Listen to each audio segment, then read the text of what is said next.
How's it going, everyone? It's Spencer here with Spencer's Stuff. Welcome to the community. I appreciate you being here. Today I'm going to be covering the WH-1000XM6s from Sony, and I know this video has been a long time coming. I've just been very busy. But in this review, I'm going to be going through the sound quality as well as the fit and finish of the product itself. I'm going to go through the app integration as well as the microphone test and possibly a few other things that I can think of when the time comes.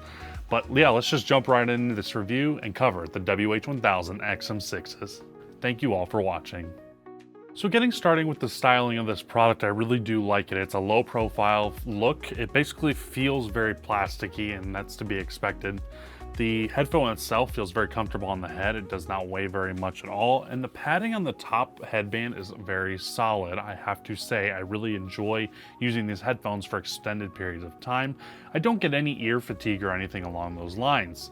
Now, one of the big things from the XM5 to the XM6 that we have to talk about is the fact that these do fold, but one other huge upgrade is that these do swivel, and that is a new feature on these headphones because the XM4s did not have that. This allows for a little bit more fine adjustment on your head, which means better comfort if you're someone with odd ear shapes and odd head size or anything along those lines. You're gonna find these headphones are gonna be very accommodating to how you need to use them on the day-to-day basis. Now, we'll have to see over time how these swivels hold up, as many people have reported on previous generations of this product to not last. That being said, how many of those people don't take care of their headphones, just throw them in a bag and don't throw them in their case? I don't know. I have never had a headphone break before, but I know if you take care of any headphone, you should be solid. Now, all in all, I would say the ear cups are nice and deep. They do have a little bit of touching on my ears, but I don't really notice it over extended periods of time. And just like any headphone with a pleather interior or a pleather ear cup, you're gonna notice that these do heat up over time, so you might have to give your head a break. Now, I will say the finish, while I do like it for the most part, it's got a nice kind of satiny feeling to it. The only downside to it is it's very fingerprint prone. And maybe it's just because the material is still being worked in, but I noticed that as I was touching it more, the fingerprints were really becoming more obvious. And as well as this, the ear cups really do show the sweat and grease if you have any on your ears. And it's easy to wipe them off. It's no problem at all. But I will say that it is something that will pop up. So if you want something that looks really nice, but is prone to getting a lot of fingerprints, you might want to order a lighter color of this headphone, maybe the blue or the white version of these headphones. I have the black here. And as I said before, they look great. They're low profile, they're comfy, but fingerprint magnet. So down to it, it's going to be up to you what you decide to do with these headphones and if you like how they look on your head. Now, when it comes to sound quality out of the box, I was pretty impressed with these headphones just off of the basic EQ. I did have to make some fine-tune adjustments, and you can go to the video right here if you'd like to see what those EQ adjustments are. But out of all the versions of the XM series I've had the XM2s through the XM4s, and then I didn't get the XM5s. But out of every single one that I've done, these are the best sounding out of the box that I've heard. They don't come in as muddy. They've got crisp detail, very nice sound out of them. But I will say that somewhere in the 4 kilohertz region, I had to bump it down a little bit, and you'll notice that when I show you that in the video if you go and look at the EQ settings that I put out for this headphone. And the bass is still a little bit raised higher than I would like for it to be.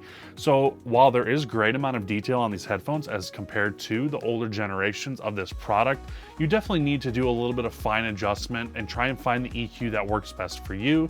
And it is to be noted that while measurements do matter, you also have to take into account your ears and how you hear audio. And if you're someone who listens to a lot of different types of music, you want to probably find a more generalized EQ. If you're someone who listens to a lot of classical, you're going to really want to fine tune to that classical taste of yours. Or if you're listening to a lot of rock, you might want to bump the bass up a little bit to get a little bit more of that kick bass or anything along those lines. So you really are going to have to play with the EQ a little bit on these, or I guess if you like them out of the box, just keep using them the way that you like.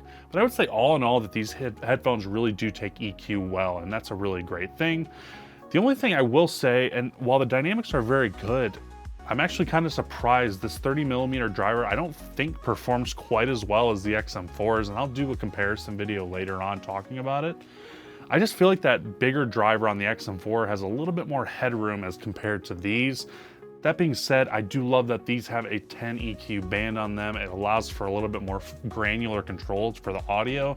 So you can kind of pick and choose. If you really do want that 10-band EQ, these are going to be better for you to get that minute control as opposed to the XM4, which had less control. So all in all, I would say out of the box, these do sound very good. They're very well rounded, but they can definitely accept a little bit of an adjustment to get better audio out of them. So getting into the noise canceling on this headphone, one of the things that I have to say is it is quick. It is so fast about taking in sounds and slashing them right out. So if you're someone who really wants to use these headphones just for noise canceling, no ambient sounds in the back, no music, nothing along those lines, these cut off a lot of sound. And as someone who works in an office environment, constantly being berated by multiple phone calls going on, these do a great job at cutting out a lot of the voices. Is it perfect? No, but no headphone is. But these are easily top of the market for noise canceling quality. And I will say, compared to other iterations of the product, once you get into, listening to music and other things along those lines, it becomes a moot point with the quickness on how it's able to cut off sounds, because you're obviously going to be listening to music. But I can easily say, if you're someone who wants to listen to music lower and wants to have great noise canceling, these headphones do it better than honestly any of the other ones that I've really tested so far, especially in the XM series. So noise canceling on these, excellent. I don't think you're going to be disappointed in the slightest with the noise canceling. So now that I've moved on over, I'm going to throw these on and let's get into the app settings. So you're going to want to search for the Sound Connect app from Sony. This will allow you to jump into the full settings for this headphone. As you can see here, when you jump into the screen, you're going to have the WH-1000XM6 showing. You're going to have different types of listening modes. I did not use this much, but I can understand why you would want to use this. You have a standard mode, and then there's also background music options. So if you wanted to listen to something like a cafe style or my room, a living room, whatever else, it will kind of create almost an ambience with these headphones. So if you're sitting in an office all day, maybe you want to have that feeling that you're in your living room and you're listening to music that's a little bit distant in the room. This is a great option to use. While it's kind of gimmicky in a way, I do understand it. And it honestly can work pretty well for you if you like something along those lines. The equalizer settings are here as well, and I've gone through in another video. You'll have to look at that. There's a find your equalizer option. I personally did not use that, but if you really wanted to, you can. There's spatial sound and head tracking, which you can use as well. I do not use it. I just don't really have a reason to.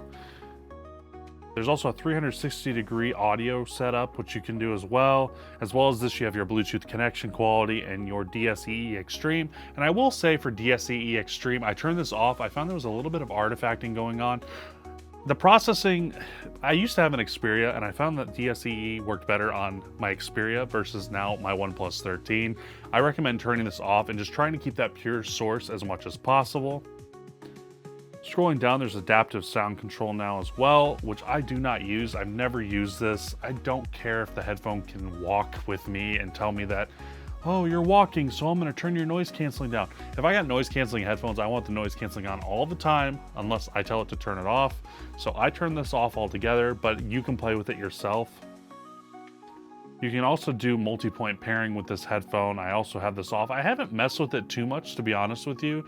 I know on the XM4 you used to lose the ability to use LDAC, so that's part of the reason I haven't really used it. But if you're an iPhone user, multi-point pairing is going to be a great option. And if these can sustain LDAC, which I'm pretty sure they can, multi-point pairing is a great option. Now for Bluetooth connection quality, this has its own section as well. I always prioritize sound quality myself. And then you also can go into your device settings and there's a system option. Once again, multi-point pairing, voice control and voice assistant.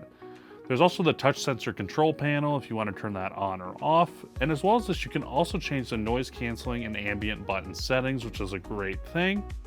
And there's also quick access, so if you want to hit the button a certain amount of times, you can turn all this on, which I do think is a very good feature set. You can turn on hand gestures, which I don't use. There's also LE audio for headphones, and this one actually it works for me. I've used it for these headphones, and it does sound very nice, and this connection is very stable. That being said, I still like to use LDAC. Personally, I find it's just a better sound quality all in all for me. For auto switch, I don't really use it. Enable the headphones microphone operation. I honestly don't know what this does.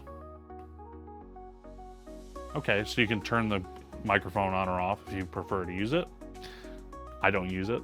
I just make phone calls and I hang up. So I do want to say, I know you're probably watching this video and go, why are you not using 90% of these settings in this headphone? I'm a very basic user when it comes to headphone.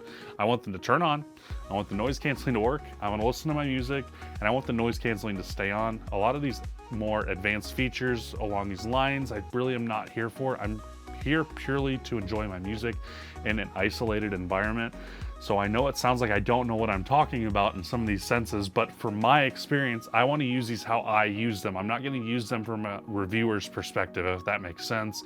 I know you want to try out all these settings, but this is up to you to jump into the app itself and really try things and give it a shot to see what you want to do and what you don't want to do with this headphone. I can say on this whole, this app is very good. You have so much to mess with. You can do whatever you want with these headphones. You can make them more personalized to your lifestyle. And if you're someone who really wants a headphone that is going to adapt to its environment, this is a great headphone for you. I have used adaptive sound control before on the other headphones. I didn't like it. That's just me personally. You might love the fact that you can walk around the city, and as soon as it picks up that you're walking, it lowers the noise canceling for you so you're more aware of your surroundings. I just don't need to use it because I'm in an office setting all day. The big thing about this headphone is the customizability. And if you're someone who wants that in a headphone, this is going to provide it for you. The app control has been great for so many years, and at this point it's beaten to death. If you want customizability, this headphone's for you. So app control, everything along those lines, solid. Definitely recommend this headphone. So one of the key aspects of this headphone is the fact that the microphones have been drastically improved. I want to test this. So to do this, I'm going to start off with saying a basic key phrase. The quick brown fox jumps over the lazy dog. And now that you have a sample of this, I'm going to play it back in the microphone on this headphone. And I'm going to be doing this in a quiet environment, a cafe environment, and a firework environment. So basically what this means, I'm going to test in low, medium, and high level volume environments to see if this headphone can really keep up with everything that they've quoted. It can. So throwing these on now, I'm going to get the headphones started. And the microphone should start in 3, 2, 1. The quick brown fox jumps over the lazy dog. The quick brown fox jumps over the lazy dog. Now you have a quiet room test of the XM6s. So using my current microphone, I'm going to start the ambience right now.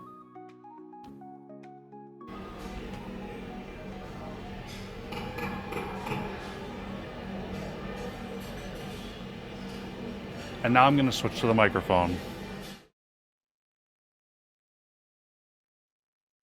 The quick brown fox jumps over the lazy dog. The quick brown fox jumps over the lazy dog. Now last, I'm going to start the firework ambience. You're going to hear it in my microphone.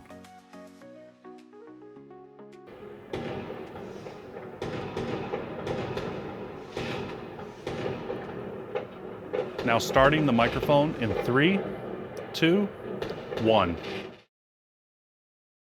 The quick brown fox jumps over the lazy dog.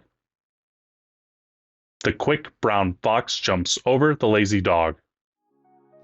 Now you have a test for the WH-1000XM6s with loud explosions in the background. Okay, so listening back, these headphones do an exceptional job, so I'm going to really torture test them. I'm going to turn this home theater up even more, and we're going to be running this at reference to see what these headphones can do in terms of noise isolation. You're going to hear in the mic how loud this gets, maybe. All